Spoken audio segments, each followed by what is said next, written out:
Hi, നമസ്കാരം. എഡ്ഫിൽ ലേണിംഗിന്റെ പുതിയൊരു മലയാളം ക്ലാസ്സിലേക്ക് ഏവർക്കും ഹാർദമായ സ്വാഗതം. അപ്പോൾ നമ്മൾ ഇന്ന് ചില മുൻവർഷ ചോദ്യങ്ങൾ പരിശോധിക്കാൻ പോവുകയാണ്. അവയ്ക്ക് ആവശ്യമായിട്ടുള്ള വിശകലനങ്ങളോടുകൂടിയാണ് നമ്മൾ ഇന്ന് ഈ ചോദ്യങ്ങളെ സമീപിക്കാൻ വേണ്ടിയിട്ട് പോകുന്നത്. എപ്പോഴും പറയുന്നത് പോലെ പരമാവധി മുൻവർഷ ചോദ്യങ്ങളിലൂടെ നമ്മൾ തീർച്ചയായിട്ടും കടന്നു പോകേണ്ടതുണ്ട്, അല്ലേ? അപ്പോൾ ആദ്യത്തെ ചോദ്യം തന്നെ എന്താണ്? പദശുദ്ധിയുമായി ബന്ധപ്പെട്ടൊരു ചോദ്യമാണ്. ചുവടെ നൽകിയവയിൽ ശരിയായ പദം ഏത് എന്നതാണ് ചോദ്യം. യാദൃശ്ചികം, ഐക്യമത്യം, ആസ്വാദ്യകരം, രക്ഷാകർത്താവ്, ഇവയിൽ ശരിയായ പദം ഏത് എന്നതാണ് ചോദ്യം. ഏതാണ് ശരിയായ പദം? രക്ഷാകർത്താവ് ആണ് ശരിയായ പദം. യാദൃശ്ചികമല്ല, യാദൃച്ഛികം, അല്ലെ? യാദൃച്ഛികം ഒരുപാട് പേര് തെറ്റിക്കാറുണ്ട്. യാദൃച്ഛികം എന്ന് ഇങ്ങനെയാണ് എഴുതുക. ഐക്യമത്യമല്ല, ഐകമത്യം. ഐകമത്യം, ഐകമത്യം നമ്മൾ ചെറിയ ക്ലാസ്സിലൊക്കെ പഠിച്ചിട്ടുണ്ടാവില്ലേ? ഐക്യമത്യം മഹാബലം, അല്ലെ? ഐക്യമത്യമല്ല, ഐകമത്യം. ആസ്വാദ്യകരം എന്ന് മലയാളത്തിൽ പറയില്ല, ആസ്വാദ്യം എന്നേ പറയാറുള്ളൂ, അല്ലെ? ആസ്വാദ്യം എന്നേ പറയാറുള്ളൂ. ആസ്വാദ്യകരം എന്നൊരു കരം മലയാളത്തിലില്ല. അപ്പോ പദശുദ്ധി വളരെ പ്രധാനപ്പെട്ട ഒരു ഭാഗമാണ്. പദശുദ്ധി വളരെ പ്രധാനപ്പെട്ടതാണ്. പരമാവധി പദങ്ങൾ പഠിച്ച് തന്നെ പരീക്ഷയ്ക്ക് പോകണം. പെട്ടെന്ന് എല്ലാവരും ഐക്യമത്യം ശരിയാണ് എന്നും രക്ഷാകർത്താവ് തെറ്റാണെന്നും വിചാരിക്കാറുണ്ട്. രക്ഷകർത്താവ് രക്ഷകർത്താവ് എന്നാണ് നമ്മൾ പറഞ്ഞു പഠിച്ച് ശീലിച്ചിട്ടുള്ളത്. പക്ഷേ രക്ഷാകർത്താവാണ് ശരിയായ പ്രയോഗം. അടുത്ത ചോദ്യത്തിലേക്ക് നമ്മൾ പോകുന്നു. ചുവടെ നൽകിയവയിൽ പ്രയോജക ക്രിയയ്ക്ക് ഉദാഹരണമായത് ഏത്? അപ്പൊ ക്രിയ എന്ന വിഭാഗം, ഇല്ലേ? ക്രിയയുമായി ബന്ധപ്പെട്ട് പരീക്ഷകൾക്ക് ധാരാളം ചോദ്യങ്ങൾ ചോദിക്കാറുണ്ട്. ക്രിയ പലതരത്തിൽ തിരിക്കപ്പെട്ടിട്ടുണ്ടല്ലേ? കേവല ക്രിയ, പ്രയോജക ക്രിയ, സകർമ്മകം, അകർമ്മകം, മുറ്റുവിന, പറ്റുവിന എന്നിങ്ങനെ ക്രിയയ്ക്ക് പല ഉപവിഭാഗങ്ങളുമുണ്ട്, അല്ലെ? അതിൽ പ്രധാനപ്പെട്ട ഒരു ഉപവിഭാഗമാണ് കേവല ക്രിയ, പ്രയോജക ക്രിയ. അപ്പൊ എന്താണ് കേവലക്രിയ എന്നും എന്താണ് പ്രയോജക ക്രിയ എന്നും നമ്മൾ മനസ്സിലാക്കിയിരിക്കണം. കേവലക്രിയ എന്ന് പറഞ്ഞാൽ കർത്താവ് സ്വന്തം ഇഷ്ടത്തോടു കൂടി സ്വയമേവ ചെയ്യുന്നത്. എന്താണ് പ്രയോജക ക്രിയ? മറ്റൊരാളുടെ പ്രേരണയോടുകൂടി ചെയ്യുന്നത്. ഞാൻ ഉറങ്ങി, ഞാൻ ഉറങ്ങുന്നു, അല്ലെ? എന്റെ ഇഷ്ടത്തോടു കൂടിയാണ് ചെയ്യുന്നത്. ഞാൻ ഉറങ്ങുന്നു, ഉറങ്ങുന്നു കേവലക്രിയയാണ്. എന്റെ ഇഷ്ടത്തോടു കൂടിയാണ് ഞാൻ ഉറങ്ങുന്നത്. എന്നെ ഉറക്കുന്നു, മറ്റൊരാളുടെ പ്രേരണ അവിടെ സംഭവിക്കുകയാണ്, അല്ലെ? മറ്റൊരാളുടെ പ്രേരണ അവിടെ സംഭവിക്കുകയാണ്. അപ്പൊ അത്തരത്തിൽ കേവലക്രിയ, പ്രയോജക ക്രിയ എന്ന് ക്രിയയെ തിരിക്കാറുണ്ട്. അപ്പോൾ പ്രയോജക ക്രിയ പരപ്രേരണയോടുകൂടി ചെയ്യുന്നതാണ് പ്രയോജക ക്രിയ. ഉണരുക, വായന, ഓടിക്കുക, പൂട്ടുക, ഇവയിൽ ഏതാണ് പ്രയോജക ക്രിയ? ഓടിക്കുക, അല്ലെ? ഉണരുക കേവലക്രിയയാണ്. വായന നോർമൽ ആയിട്ടുള്ള ക്രിയാരൂപമാണ്. പൂട്ടുകയും എന്താണ്? കേവലക്രിയയാണ്. എന്നാൽ ഓടിക്കുക, അല്ലെ? മറ്റൊരാളുടെ പ്രേരണയാണ് അവിടെ സംഭവിക്കുന്നത്. ഓടിക്കുക. അപ്പൊ ഇതാണ് പ്രയോജക ക്രിയ, പ്രയോജക ക്രിയ. ഓക്കെ, വേറെയും ഉണ്ട് കേട്ടോ ക്രിയാരൂപങ്ങൾ. കാരിതം, അകാരിതം, മുറ്റുവിന, പറ്റുവിന. മുറ്റുവിന, പറ്റുവിനയിൽ നിന്ന് നമ്മൾ വിനയച്ചത്തിലേക്കൊക്കെ പോവും. വിനയച്ചം സ്ഥിരം ചോദ്യമാണ്, അല്ലെ? പിൻവിനയച്ചം, മുൻവിനയച്ചം, തൻവിനയച്ചം, നടുവിനയച്ചം, പാക്ഷിക വിനയച്ചം, അവയൊക്കെ നമുക്ക് പ്രധാനപ്പെട്ടതാണ്. അപ്പൊ ഇപ്പൊ നമ്മൾ മനസ്സിലാക്കിയത് കേവലക്രിയയെയും പ്രയോജക ക്രിയയെയുമാണ്. കേവലക്രിയ എന്ന് പറഞ്ഞാൽ എന്താ? സ്വയമേവ ചെയ്യുന്നത്. പ്രയോജക ക്രിയ എന്ന് പറഞ്ഞാലോ പരപ്രേരണയോടുകൂടി ചെയ്യുന്നത്. ഓക്കെ അല്ലേ? അടുത്ത ചോദ്യത്തിലേക്ക് പോകുന്നു. മലയാളത്തിലെ ആദ്യത്തെ ലക്ഷണമൊത്ത നോവൽ എന്ന ബഹുമതി നേടിയ കൃതി ഏത്? കുന്തലത, ഇന്ദുലേഖ, മീനാക്ഷി, ചാരുലത, ഇവയിൽ ഏതാണ് മലയാളത്തിലെ ആദ്യത്തെ ലക്ഷണമൊത്ത നോവൽ എന്നറിയപ്പെടുന്നത്? അത് ചന്തുമേനോൻ 1889 എഴുതിയ ഇന്ദുലേഖ എന്ന നോവലാണ്. എന്നാൽ ആദ്യ മലയാള നോവൽ എന്ന് ഏതെന്ന് ചോദിച്ചാൽ അത് അപ്പോ നെടുങ്ങാടിയുടെ കുന്തലതയാണ്. ആദ്യ മലയാള നോവൽ ഏത് എന്നുള്ളതിന് പല ചർച്ചകളും മലയാളത്തിലുണ്ട്. പക്ഷെ നമ്മുടെ പരീക്ഷയുടെ പെർസ്പെക്റ്റീവില് അത് കുന്തലതയാണ്. ഓക്കെ, അപ്പോ ഇന്ദുലേഖയിലെ കഥാപാത്രങ്ങൾ പരീക്ഷയ്ക്ക് ചോദിക്കാറുണ്ട്, അല്ലെ? ഇന്ദുലേഖയിലെ കഥാപാത്രങ്ങൾ പരീക്ഷയ്ക്ക് ചോദിക്കാറുണ്ട്. ഇന്ദുലേഖയും മാധവനും. സൂരി നമ്പൂതിരിപ്പാട് സ്ഥിരം ചോദിക്കാറുണ്ടായിരുന്നു. സൂരി നമ്പൂതിരിപ്പാട് ഏത് നോവലിലെ കഥാപാത്രമാണ്? സൂരി നമ്പൂതിരിപ്പാട് ഇന്ദുലേഖയിലെ കഥാപാത്രമാണ്. ചെറുശ്ശേരി നമ്പൂതിരി ഇന്ദുലേഖയിലെ കഥാപാത്രമാണ്. ഓക്കെ, അപ്പൊ കഥാപാത്രങ്ങളും പ്രധാനപ്പെട്ടതാണ്. പിന്നെ നമ്മുടെ ചന്തുമേനോന്റെ തന്നെ മറ്റൊരു നോവലാണ് ശാരദ. കേട്ടിരിക്കില്ലേ? ചന്തുമേനോന്റെ തന്നെ മറ്റൊരു നോവലാണ് ശാരദ. ഒരു പരീക്ഷയ്ക്ക് ചോദിച്ചു വൈത്തിപ്പട്ടർ അല്ലെ, വൈത്തിപ്പട്ടർ ഏത് നോവലിലെ കഥാപാത്രമാണ്? അത് ശാരദ എന്ന നോവലിലെ കഥാപാത്രമാണ്. എന്നാൽ കപിലാനാഥൻ, താരാനാഥൻ, യോഗീശ്വരൻ എന്നിവരൊക്കെ ഏത് നോവലിലെ കഥാപാത്രമാണ്? അത് ഈ പറയുന്ന കുന്തലതയിലേതാണ്. കപിലാനാഥൻ, താരാനാഥൻ, യോഗീശ്വരനൊക്കെ ഏത് നോവലിലെ കഥാപാത്രമാണ്? അത് കുന്തലതയിലേതാണ്. ഓക്കെ അല്ലേ? അടുത്ത ചോദ്യത്തിലേക്ക് പോവാം. സ്നേഹമാണ് അഖില സാരമൂഴിയിൽ സ്നേഹസാരമിഹ സത്യമേഘമാം. സ്നേഹമാണ് അഖില സാരമൂഴിയിൽ സ്നേഹസാരമിഹ സത്യമേഘമാം. ഈ വരികൾ ഏത് കവിയുടേതാണ്? വള്ളത്തോളിൻ്റെതാണോ, ആശാന്റേതാണോ, സുഗതകുമാരി ടീച്ചറുടേതാണോ, പി ഭാസ്കരന്റേതാണോ? ആരുടേതാണ്? സ്നേഹമാണ് അഖില സാരമൂഴിയിൽ അല്ലെ, സ്നേഹഗായകൻ എന്നറിയപ്പെടുന്ന കുമാരനാശാന്റെ നളിനി എന്ന കാവ്യത്തിലെ വരികളാണ് ഇതിലെ. അതെ, നളിനിയിലെ വരികളാണ് സ്നേഹമാണ് അഖില സാരമൂഴിയിൽ എന്നുള്ള വരികൾ. അതുപോലെ സ്നേഹത്തിൽ നിന്നുദിക്കുന്നു ലോകം, സ്നേഹത്താൽ വൃദ്ധി തേടുന്നു എന്ന് പാടിയതും ആരാണ്? കുമാരനാശാൻ തന്നെയാണ്. സ്നേഹത്തിൽ നിന്നുദിക്കുന്നു ലോകം, സ്നേഹത്താൽ വൃദ്ധി നേടുന്നു എന്ന് പാടിയതും കുമാരനാശാൻ തന്നെയാണ്. അതുകൊണ്ടൊക്കെ കൂടിയാണ് അദ്ദേഹം സ്നേഹഗായകൻ എന്ന പേരിൽ അറിയപ്പെടുന്നത്. വീണപൂവ് എന്ന ഖണ്ഡകാവ്യം അല്ലെ, അത് കുമാരനാശാന്റേതാണ്. നളിനി, ലീല, ദുരവസ്ഥ, ചിന്താവിഷ്ടയായ സീത, കരുണ അല്ലെ, ആശാൻ നദോന്നത വൃത്തത്തിന്റെ പ്രത്യേകത എന്താ? ഇത് വഞ്ചിപ്പാട്ട് വൃത്തം എന്നറിയപ്പെടുന്ന വൃത്തമാണ് അല്ലെ, വഞ്ചിപ്പാട്ട് വൃത്തമാണ്. ആ വഞ്ചിപ്പാട്ട് വൃത്തത്തിൽ എഴുതിയ കൃതിയാണ് കരുണ അല്ലെ. നളിനിയിലെ കഥാപാത്രങ്ങൾ ആരൊക്കെയാണ്? നളിനിയും ദിവാകരനുമാണ്. ലീലയിലെ കഥാപാത്രങ്ങൾ ആരൊക്കെയാണ്? ലീലയും മദനനുമാണ്. അപ്പൊ ഈ നിലയ്ക്കൊക്കെ പരീക്ഷയ്ക്ക് ചോദ്യം ചോദിക്കാൻ സാധ്യതയുണ്ട്. നമ്മൾ മുന്നോട്ട് പോകുന്നു. ചുവടെ നൽകിയവയിൽ കൃതിയും കർത്താവും ശരിയായി വരുന്ന ജോഡി ഏത് എന്നുള്ളതാണ് ചോദ്യം. രണ്ടാം ഊഴം Thakazhi Sivasankara Pillai, Ram care of Anandi Akhil P Dharmajan, ആനോ ഉണ്ണികൃഷ്ണൻ പുത്തൂർ, രണ്ടിടങ്ങഴി MT വാസുദേവൻ നായർ. ഇതിൽ കൃതിയും കർത്താവും ശരിയായി വരുന്ന ഒറ്റ ജോഡിയേ ഉള്ളൂ. അത് റാം കെയർ ഓഫ് ആനന്ദിയിലെ കേന്ദ്ര സാഹിത്യ അക്കാദമിയുടെ യുവ പുരസ്കാരമൊക്കെ കിട്ടിയിട്ടുള്ള അഖിൽ പി ധർമ്മജന്റെ റാം കെയർ ഓഫ് ആനന്ദി എന്ന നോവലാണ്. ഇല്ല, അദ്ദേഹത്തിന്റെ തന്നെയാണ് ഓജോ ബോർഡ് എന്നുള്ളൊരു നോവല്. രാത്രി 12-ന് ശേഷം എന്നുള്ള നോവല് അഖിൽ പി ധർമ്മജന്റേതാണ്. രണ്ടാം ഊഴം ആരുടേതാണ്? തകഴിയുടേതല്ല, MT വാസുദേവൻ നായരുടേതാണ്. രണ്ടാം ഊഴം ഭീമനെ കേന്ദ്ര കഥാപാത്രമാക്കിക്കൊണ്ട് MT വാസുദേവൻ നായർ രചിച്ചിട്ടുള്ള നോവലാണ് രണ്ടാം ഊഴം. ആനോ ആരുടേതാണ്? ആനോ അത് GR ഇന്ദുഗോപന്റേതാണ് അല്ലെ. ആരുടേതാണ്?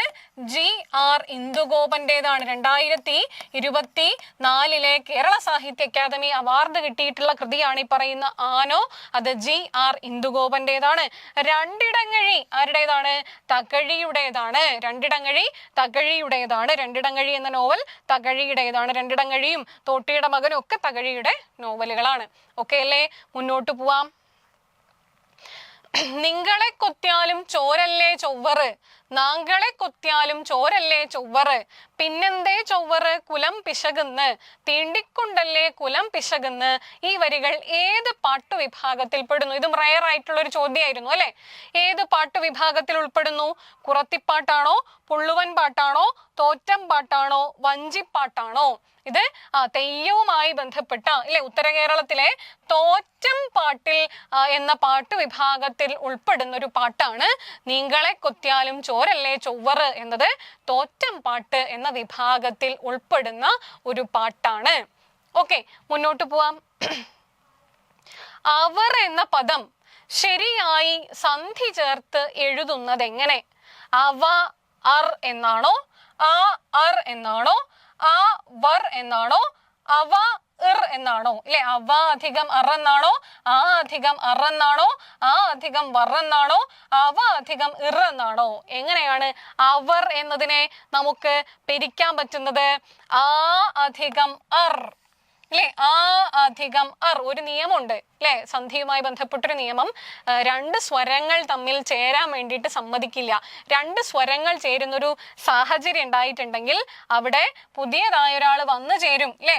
ആ അധികം അർ, രണ്ട് സ്വരങ്ങൾ ചേരുന്നത് അഭംഗിയായതുകൊണ്ട് അവിടേക്കൊരു വകാരം വന്നു ചേരും. നമ്മൾ ആഗമസന്ധി എന്ന് ഇയാളെ വിളിക്കും, ആഗമസന്ധി എന്ന് ഇയാളെ വിളിക്കും. അപ്പോ ആ അധികം അർ എന്തായി മാറും? അവർ ആയി മാറും. ആ അധികം അർ അവർ ആയി മാറും. ആ അധികം അർ അവർ ആയി മാറും. അതിനെയാണ് നമ്മൾ എന്ത് വിളിക്കുന്നത്? ഈ പറയുന്ന വർജിപ്പൂ സ്വരസംയോഗം യാ വാ ചേർത്തു യഥാവല എന്നൊക്കെയാണ് നിയമം. നമുക്ക് നിയമമൊന്നും വേണ്ട. അപ്പൊ ആ അധികം അർ ആണ് അവർ ആയി മാറുന്നത്. അടുത്ത ചോദ്യം, 2024 കേന്ദ്ര സാഹിത്യ അക്കാദമി അവാർഡ് നേടിയ കൃതി ഏത്? മുരിങ്ങ വാഴ കറിവേപ്പ്, പിങ്കളകേശിനി, പട്ടുനൂൽ പുഴു, ഗരിസപ്പ അരുവി അഥവാ ഒരു ജലയാത്ര. അത്രേ ഉള്ളൂ കേട്ടോ. ഗരിസപ്പ അരുവി അഥവാ ഒരു ജലയാത്ര, ഒരു ജലയാത്ര, ഇത്രയും മതി. ശരി, അപ്പൊ നോക്കാം. 2024 കേന്ദ്ര സാഹിത്യ അക്കാദമി അവാർഡ് നേടിയ കൃതിയാണ് പിങ്കളകേശിനി. പിങ്കളകേശിനി ആരുടേതാണ്? പിങ്കളകേശിനി നമ്മുടെ ചീഫ് സെക്രട്ടറി ഒക്കെ ആയിരുന്ന കെ ജയകുമാറാണ് ഈ കൃതി എഴുതിയിട്ടുള്ളത്. കെ ജയകുമാറാണ് പിങ്കളകേശിനി എഴുതിയിട്ടുള്ളത്. അദ്ദേഹം ഒരുപാട് ചലച്ചിത്ര ഗാനങ്ങളൊക്കെ എഴുതിയിട്ടുള്ള ആളാണ്. നീലക്കുറിഞ്ഞികൾ പൂക്കുന്ന വീതിയിൽ എന്നൊക്കെ പറയുന്ന ചലച്ചിത്ര ഗാനമൊക്കെ രചിച്ചിട്ടുള്ള ആളാണ് കെ ജയകുമാർ. അദ്ദേഹത്തിന്റെ കേന്ദ്ര സാഹിത്യ അക്കാദമി അവാർഡ് നേടിയ കവിതാ സമാഹാരമാണ് പിങ്കളകേശിനി. അപ്പോ മുരിങ്ങ വാഴ കറിവേപ്പ് 2024 കേരള സാഹിത്യ അക്കാദമി അവാർഡ് നേടിയ അനിതാ തമ്പിയുടെ കൃതിയാണ് മുരിങ്ങ വാഴ കറിവേപ്പ്. പട്ടുനൂൽ പുഴു എസ് ഹരീഷിന്റെ നോവലാണ് പട്ടുനൂൽ പുഴു. പട്ടുനൂൽ പുഴു മാത്രമല്ല, മീശ അദ്ദേഹത്തിന്റെ കൃതിയാണ്. മീശയൊക്കെ ഒരുപാട് വിവാദങ്ങളൊക്കെ സൃഷ്ടിച്ചിട്ടുള്ള എസ് ഹരീഷിന്റെ കൃതിയാണെന്നുള്ളത് നമുക്കറിയാം. ഗരിസപ്പ അരുവി അഥവാ ഒരു ജലയാത്ര വി എം ഷിനിലാലിന്റെ 2024 കേരള സാഹിത്യ അക്കാദമി പുരസ്കാരം നേടിയ ചെറുകഥാ സമാഹാരമാണ് ഗരിസപ്പ അരുവി അഥവാ ഒരു ജലയാത്ര. ഓക്കെ അല്ലേ? അപ്പൊ എവിടെ നിന്ന് ചോദ്യം ചോദിച്ചാലും നമ്മൾ പറയണം. ശരി, അടുത്ത ചോദ്യത്തിലേക്ക് നമ്മൾ പോകുന്നു.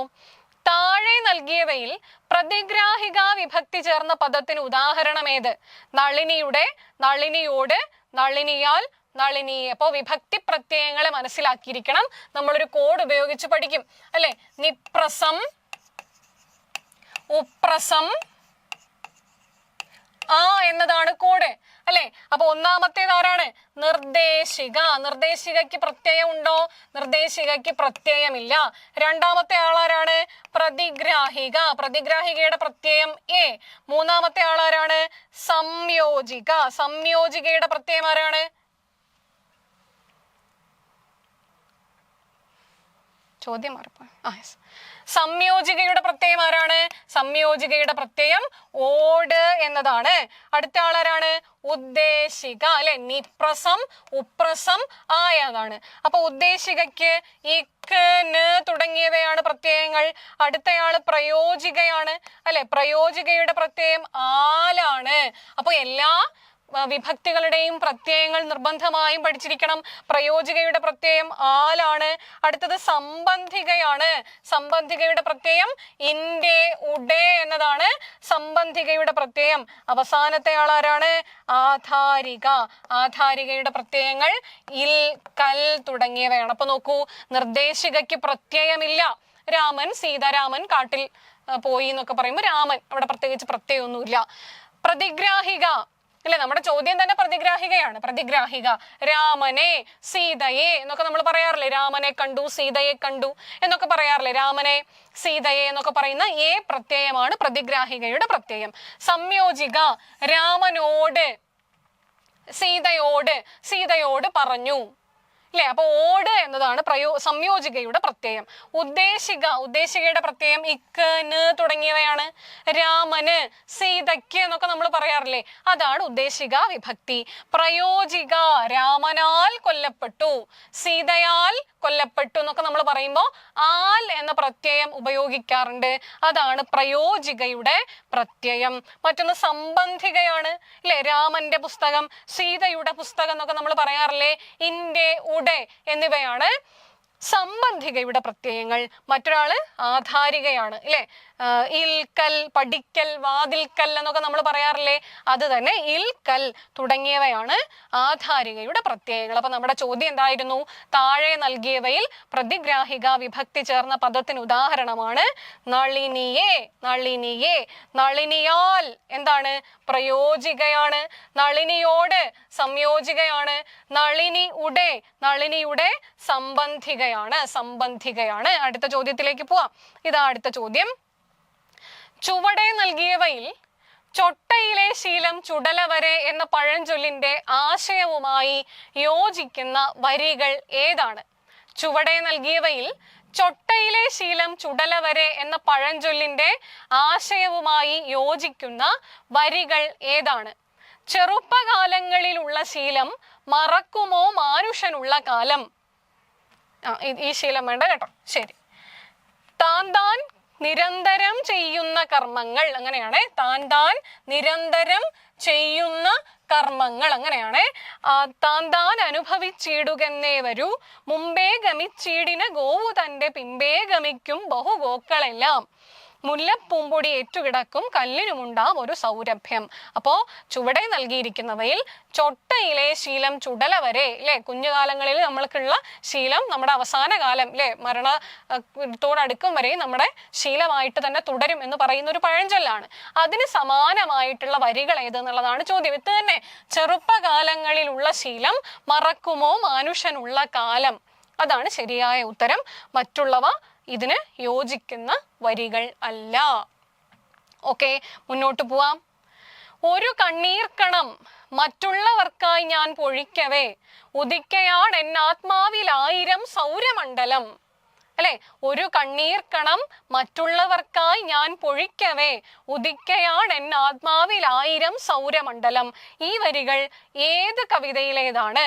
20-ാം നൂറ്റാണ്ടിന്റെ ഇതിഹാസം, ഇടിഞ്ഞു പൊളിഞ്ഞ ലോകം, ഒരു പുഴയും 3 അരുവിയും, യുഗ പരിവർത്തനം. ഇത് അക്കിത്തത്തിന്റെ 20-ാം നൂറ്റാണ്ടിന്റെ ഇതിഹാസം എന്ന കവിതയിലെ വരികളാണ്. അല്ലെ? വെളിച്ചം ദുഃഖമാണുണ്ണി, തമസല്ലോ സുഖപ്രദം എന്നൊക്കെ പറഞ്ഞിട്ടുള്ള ആളാണ് അക്കിത്തം.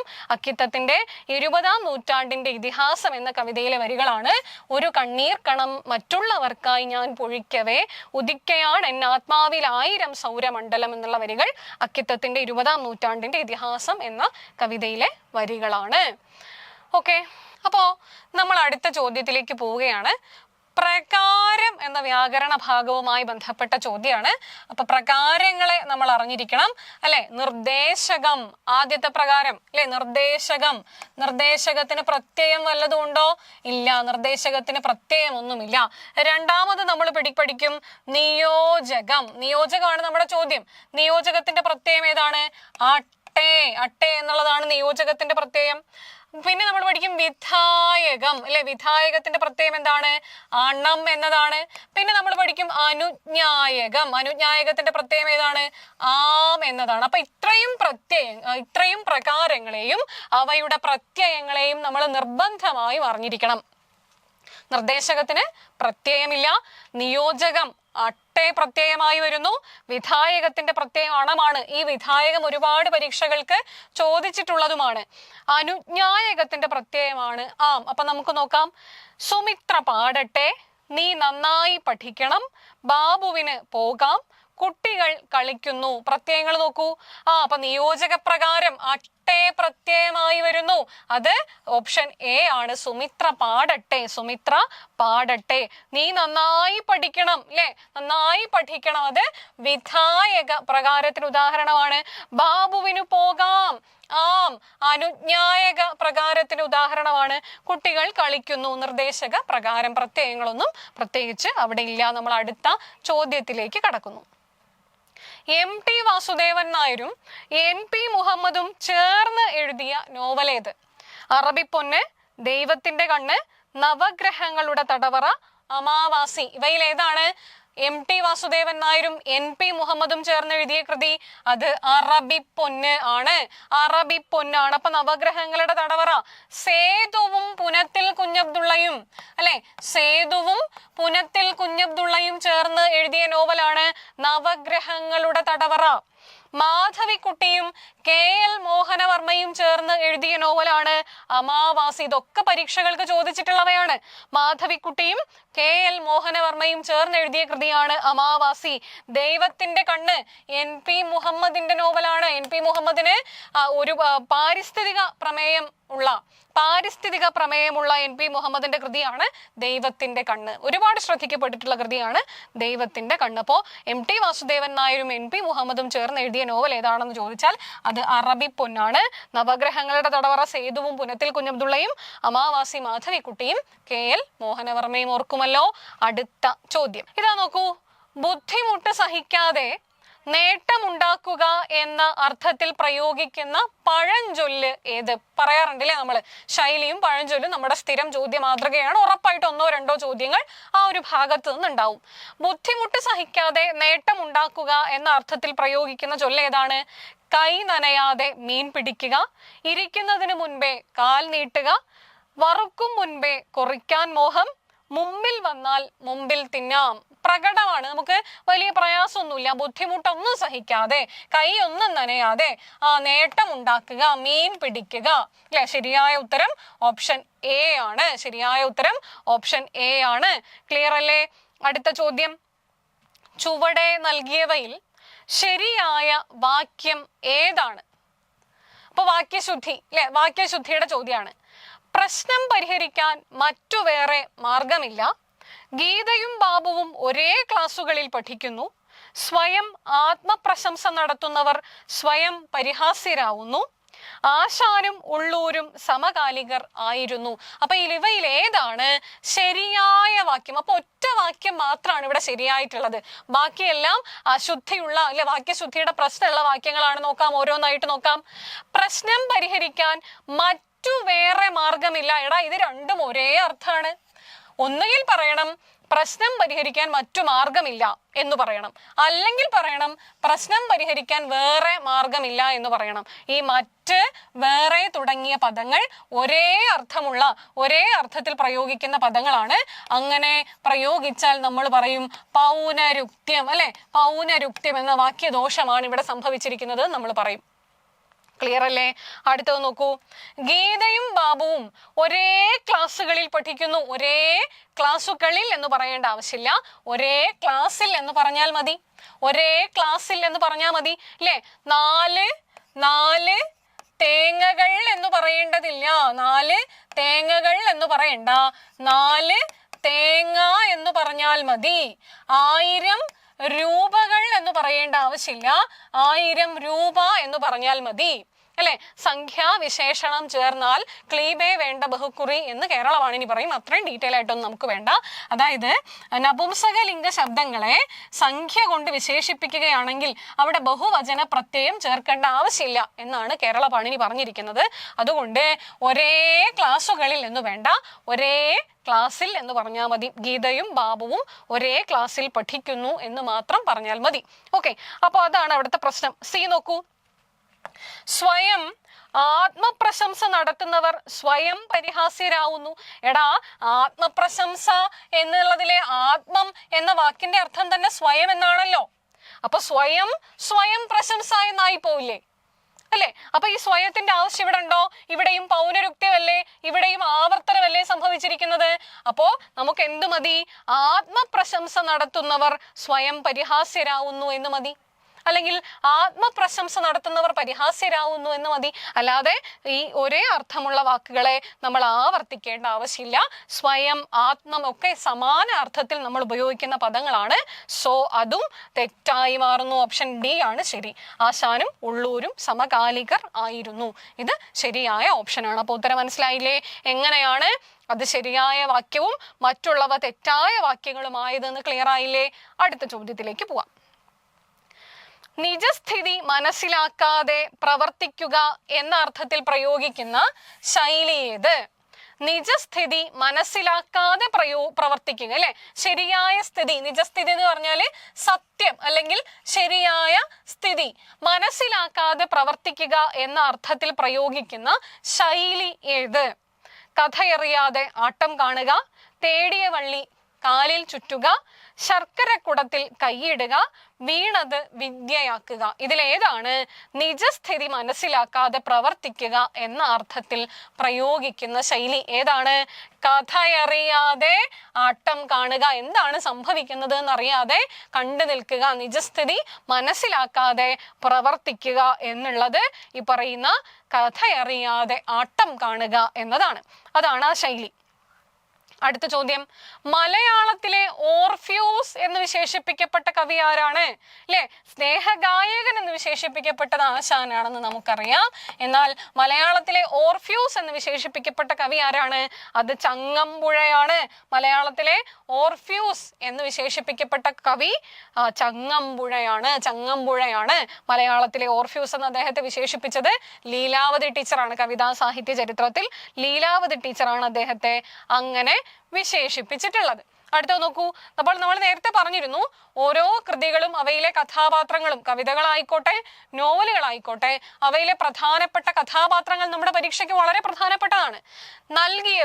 ചുവടെ നൽകിയവയിൽ കൃതിയും കഥാപാത്രങ്ങളും ശരിയായി വരുന്ന ജോഡി ഏതാണ്? ഖസാക്കിന്റെ ഇതിഹാസം അപ്പുക്കിളി, മതിലുകൾ നജീബ്, ആടുജീവിതം മായൻ, തക്ഷൻ കുന്ന് സ്വരൂപം നാരായണി. നമ്മൾ ചർച്ച ചെയ്തിരുന്നു. ഖസാക്കിന്റെ ഇതിഹാസത്തിലെ കഥാപാത്രമാണ് അപ്പുക്കിളി, അല്ലെ? രവി ഖസാക്കിന്റെ ഇതിഹാസത്തിലെ കഥാപാത്രമാണ്. നമ്മുടെ മൈമുന ഖസാക്കിന്റെ ഇതിഹാസത്തിലെ കഥാപാത്രമാണ്. പത്മ ഖസാക്കിന്റെ ഇതിഹാസത്തിലെ കഥാപാത്രമാണ്, അല്ലെ? അപ്പുക്കിളി ഖസാക്കിന്റെ ഇതിഹാസത്തിലെ കഥാപാത്രമാണ്. എന്നാൽ മതിലുകളിലെ കഥാപാത്രം ആരല്ല? നജീബ് അല്ല, അല്ലെ? ബഷീറും നാരായണി മതിലുകൾ എന്ന ബഷീറിന്റെ നോവലിലെ കഥാപാത്രമാണ് നാരായണി, അല്ലെ? ആടുജീവിതത്തിലെ കഥാപാത്രം മായനല്ല, നജീബും ഹക്കീമും ഒക്കെയാണ്, അല്ലെ? ബെന്യാമിന്റെ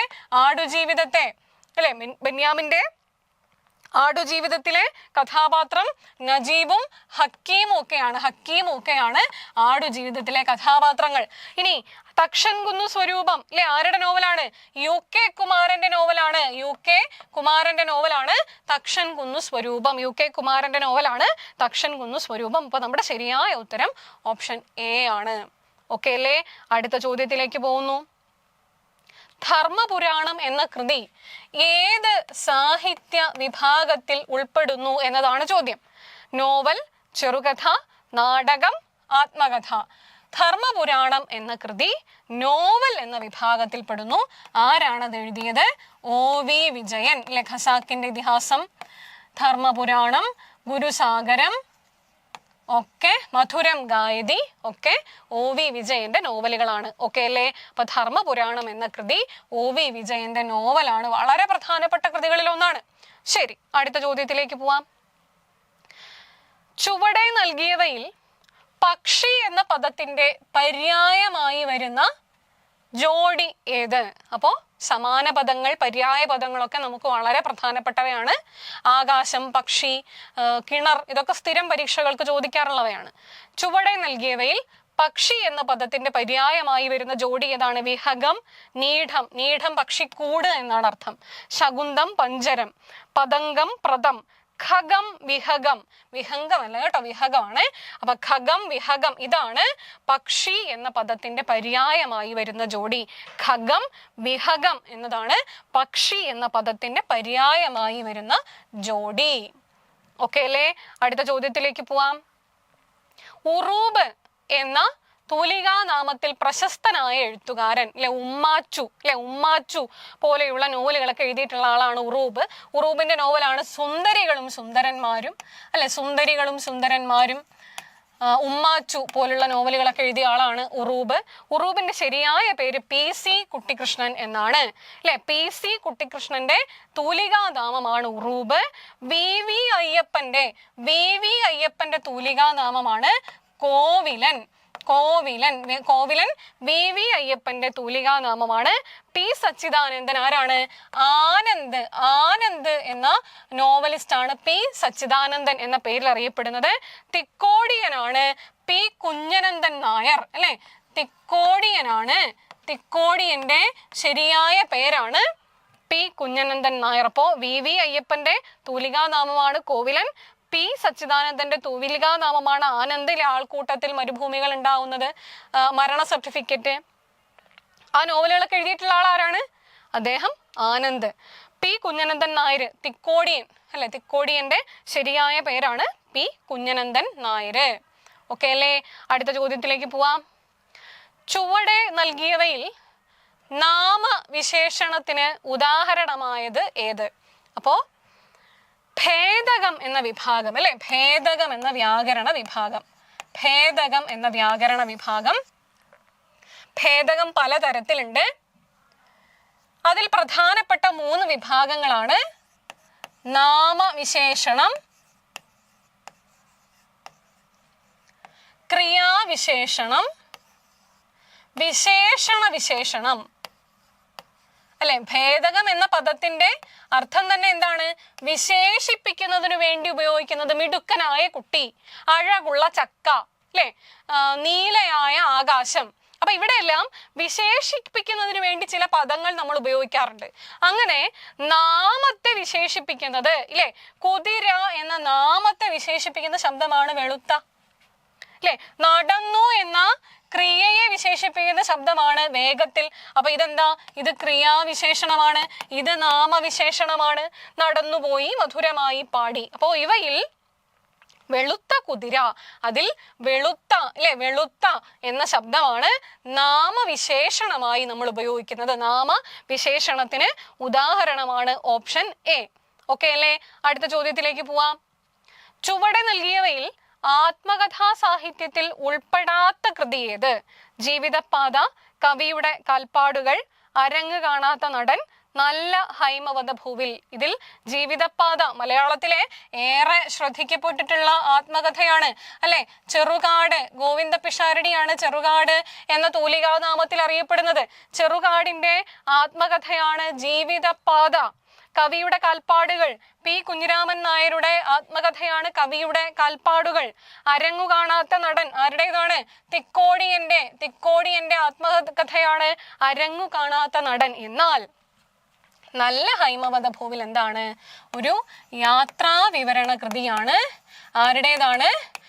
MP വീരേന്ദ്രകുമാറിന്റെ യാത്രാ വിവരണ കൃതിയാണ്. കേന്ദ്ര സാഹിത്യ അക്കാദമി അവാർഡും മൂർത്തിദേവി പുരസ്കാരവും വയലാർ അവാർഡും ഒക്കെ ലഭിച്ചിട്ടുള്ള യാത്രാ വിവരണ കൃതിയാണ് നല്ല ഹൈമവത ഭൂവിൽ. അപ്പൊ നമ്മുടെ ഉത്തരം നല്ല ഹൈമവത ഭൂവിൽ എന്നതാണ് നമ്മുടെ ശരിയായ ഉത്തരം. ഓക്കെ ആണെന്ന് വിചാരിക്കട്ടെ.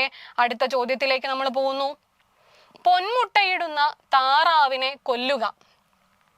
പൊന്മുട്ടയിടുന്ന താറാവിനെ കൊല്ലുക. അപ്പൊ ഈ അർത്ഥത്തിൽ ശരിയായി പ്രയോഗിക്കപ്പെടുന്ന അർത്ഥം, അല്ലെ, ഏത് അർത്ഥത്തിലാണ് പൊന്മുട്ടയിടുന്ന താറാവിനെ കൊല്ലുന്നു എന്ന് നമ്മൾ പറയുന്നത് എന്നുള്ളതാണ് ചോദ്യം. പരഹിംസ ചെയ്ത് ആദായമുണ്ടാക്കുക. കുറച്ച് അക്ഷരപ്പിശാചൊക്കെ ഉണ്ട് കേട്ടോ. ശരി, കുഴപ്പമില്ല, നമുക്ക് മനസ്സിലാക്കി പോവാം. പരഹിംസ ചെയ്ത് ആദായമുണ്ടാക്കുക, വലിയ ലാഭം ഉണ്ടാകുമെന്ന് പ്രതീക്ഷിക്കുക, താൽക്കാലിക ലാഭത്തിനു വേണ്ടി അമൂല്യമായ വസ്തുവിനെ നശിപ്പിക്കുക, അന്യരുടെ അധ്വാനത്തിന്റെ ഫലം തട്ടിയെടുക്കുക. അല്ലെ, പൊന്മുട്ടയിടുന്ന താറാവ്, അല്ലെ. അപ്പൊ ഇതിനെ കൊന്ന് വയറ് മുറിച്ചു നോക്കിയിട്ടുണ്ടെങ്കിൽ ഇതിനകത്ത് മുഴുവൻ പൊന്മുട്ടകളാണെന്ന് തെറ്റിദ്ധരിച്ചിട്ട് എന്ത് ചെയ്യും? വലിയ താൽക്കാലിക ലാഭത്തിനു വേണ്ടി അമൂല്യമായിട്ടുള്ള ഒരു വസ്തുവിനെ നശിപ്പിക്കുകയാണ് ചെയ്യുന്നത്, അല്ലെ. അപ്പോൾ ശരിയായ ഉത്തരം ഓപ്ഷൻ സി ആണ്. താൽക്കാലിക ലാഭത്തിനു വേണ്ടി അമൂല്യമായ വസ്തുവിനെ പൂർണ്ണമായിട്ടും നശിപ്പിച്ചു കഴിഞ്ഞു. ഇനി അത് മുട്ടയിടുവോ? ഇല്ല. അപ്പൊ പൊന്മുട്ടയിടുന്ന താറാവിനെ കൊല്ലുക എന്നുള്ളതിന് അർത്ഥം എന്താ? താൽക്കാലിക ലാഭത്തിനു വേണ്ടി അമൂല്യമായ വസ്തുവിനെ നശിപ്പിക്കുക എന്നതാണ് അതിന്റെ അർത്ഥം. നമ്മൾ അടുത്ത ചോദ്യത്തിലേക്ക് പോകുന്നു. ചില വീഴ്ച മഹാനുശോഭയാം മലയിൽ കന്ദരം എന്ന മാതിരി. ഈ വരികളിലെ കന്ദരം എന്ന പദത്തിന്റെ അർത്ഥം എന്ത് എന്നുള്ളതാണ് ചോദ്യം. എന്താണ് കന്ദരം എന്ന പദത്തിന്റെ അർത്ഥം? ഗുഹ എന്നതാണ് അർത്ഥം കേട്ടോ. ഗുഹ എന്നതാണ് ഇവിടെ കന്ദരം, കന്ദരം എന്ന പദത്തിന്റെ അർത്ഥമായി പരിഗണിക്കപ്പെടുന്നത്. കന്ദരം എന്ന പദത്തിന്റെ അർത്ഥം ഗുഹ എന്നതാണ്. ഓക്കെ, അടുത്ത ചോദ്യത്തിലേക്ക് നമ്മൾ പോകുന്നു. ചുവടെ നൽകിയവയിൽ അലിംഗ ബഹുവചനത്തിന് ഉദാഹരണം ഏത് എന്നുള്ളതാണ് ചോദ്യം.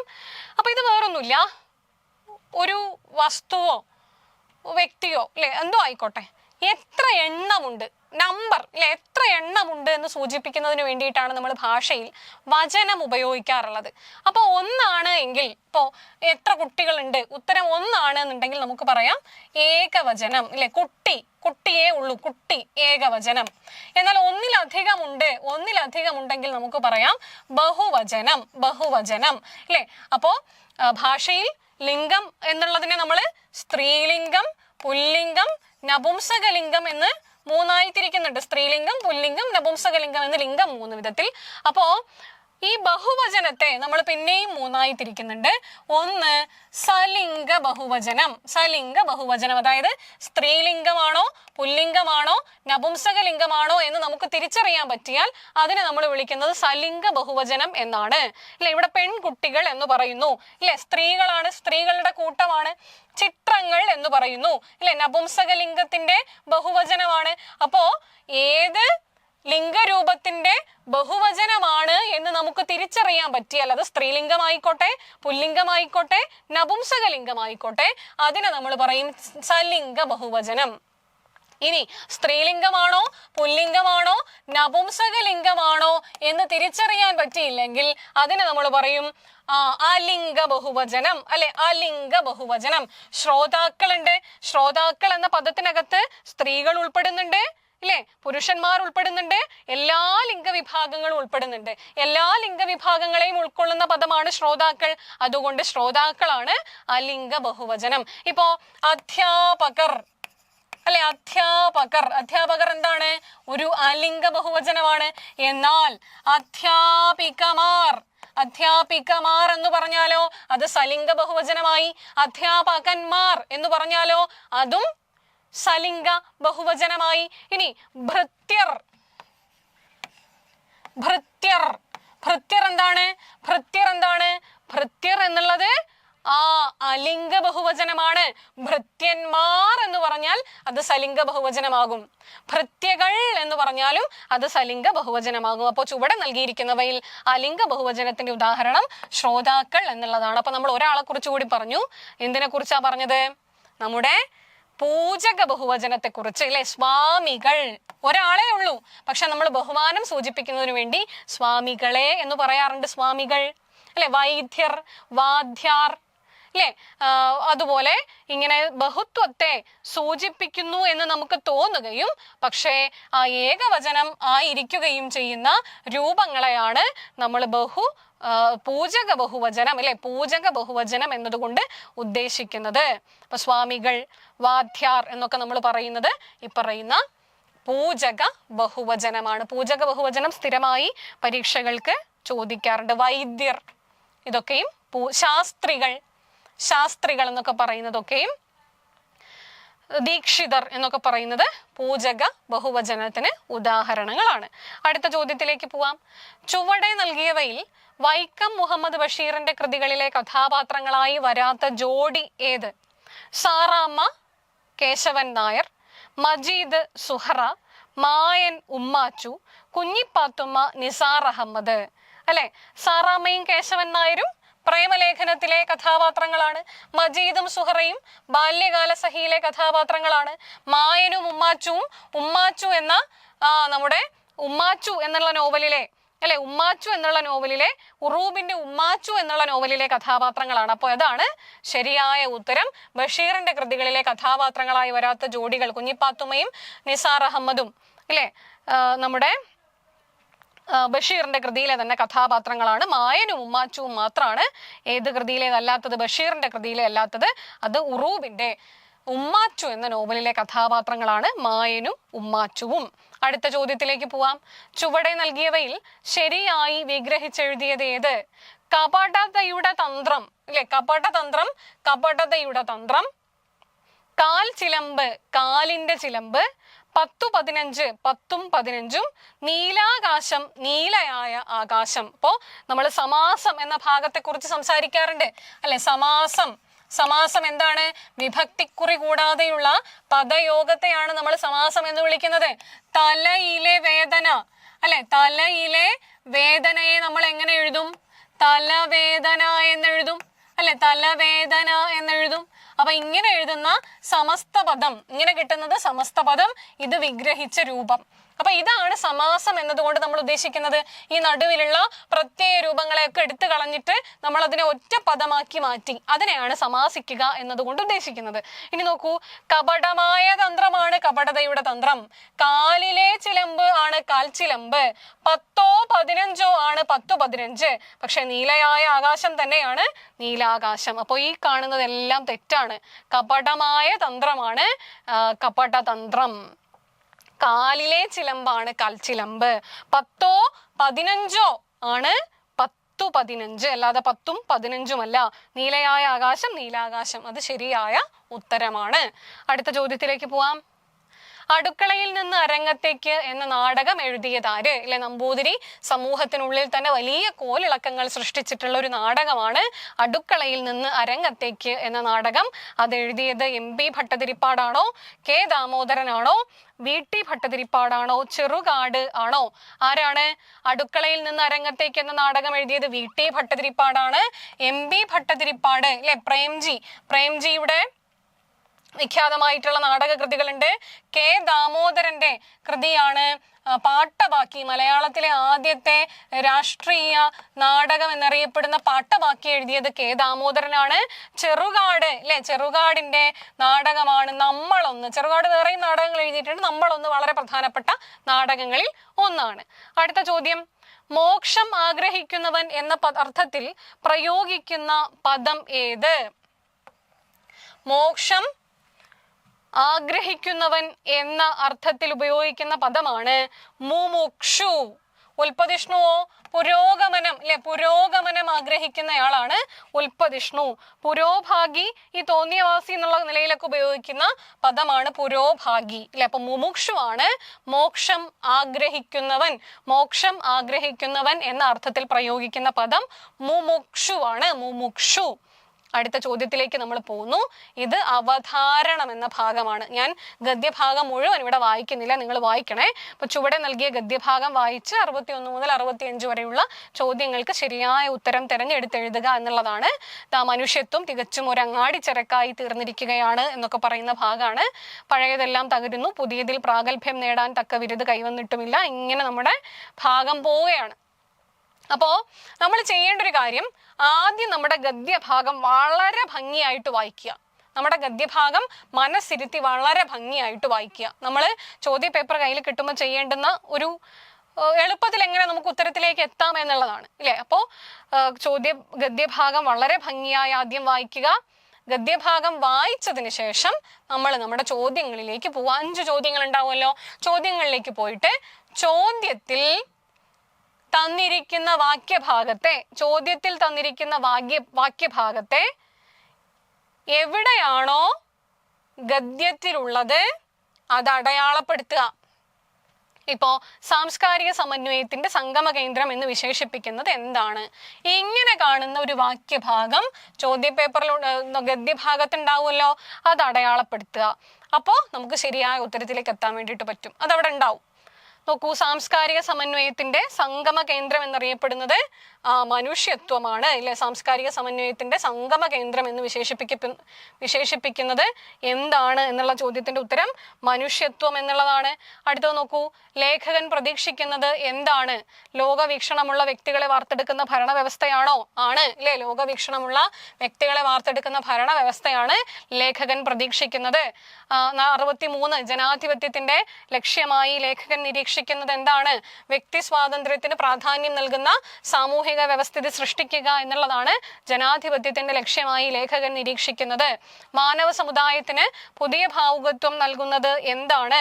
ശാസ്ത്രാധിഷ്ഠിതമായ ജീവിതോപാധികളാണ് മാനവ സമുദായത്തിന് പുതിയ ഭാവുകത്വം നൽകുന്നത്. ശാസ്ത്രജ്ഞന്റെ സർഗാത്മകതയുടെ പരിധിയായി സൂചിപ്പിക്കുന്നത് എന്താണ്? അത് പ്രപഞ്ചമാണ്.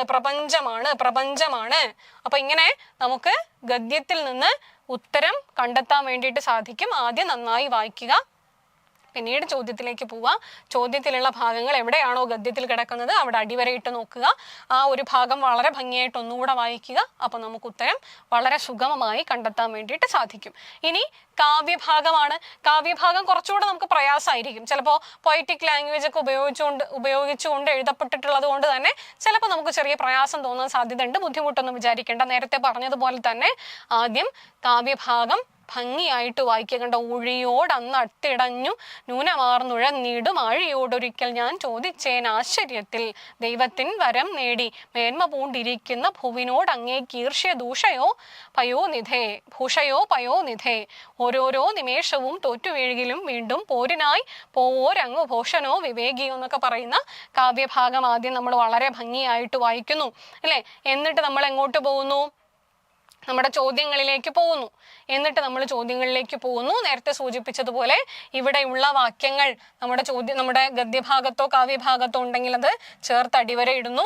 അടിവര ഇട്ടതിന് ശേഷം ഒന്നുകൂടെ വായിക്കുന്നു, അല്ലെ? വേണമെങ്കിൽ അതിന് മുകളിലും താഴെയുള്ള ഭാഗങ്ങൾ ഒന്നുകൂടെ വായിക്കാം, പ്രയാസമൊന്നുമില്ല. ചോദ്യം നോക്കൂ. പരാജയത്തിൽ ഇച്ഛാഭംഗമില്ലെന്ന് പറയുന്നതിന്റെ അടിസ്ഥാനം എന്ത്? പ്രതിബന്ധങ്ങളെ മറികടക്കാമെന്ന പ്രത്യാശയാണ് ശരിയായ ഉത്തരം. പരാജയത്തിൽ ഇച്ഛാഭംഗമില്ലെന്ന് പറയുന്നതിന്റെ അടിസ്ഥാനം പ്രതിബന്ധങ്ങളെ മറികടക്കാമെന്ന പ്രത്യാശയാണ്. സമുദ്രത്തിന്റെ പ്രവൃത്തി നൽകുന്ന സന്ദേശം എന്താണ്?